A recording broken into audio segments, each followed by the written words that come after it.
আসসালামু আলাইকুম। আমার এস এম গোট ফার্মের কাজ প্রায় মাঝামাঝির প্রায় শেষের দিকে, মাঝামাঝি বলা ভুল হবে, শেষের দিকে। সাইডে যে বাটা মারাগুলো কাজ চলছে, অলরেডি ঘরামি বা রাজমিস্ত্রি কাজ দুজনে শুরু করে দিয়েছে। এই যে রাজমিস্ত্রি যে সাইডের পিছনের দিকে আপনাদের আগের ভিডিও দেখেছিলাম, পিছন দিকে যে গাছটা আর দেবো না, কারণ হচ্ছে দক্ষিণের আর উত্তরে যে হাওয়া আপনার বাইপাস না হতে পারলে তলায় অ্যামোনিয়া গ্যাস তৈরি হতে পারে, ছাগলের ক্ষতি হয়ে যেতে পারে।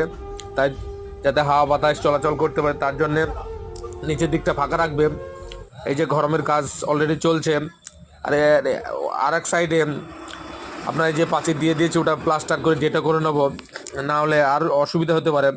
তার জন্য কাজ খুব দ্রুত গতিতে চলছে। আপনারা ভিডিওটা ফলো করবেন, শেয়ার করবেন, আর ভিডিওটা একটু কমেন্টে কিছু জানাবেন যে কেমন হয়েছে, কারণ আপনাদের আশীর্বাদ আমার কাছে যথেষ্ট গ্রহণযোগ্য। এটা সবাই মন করে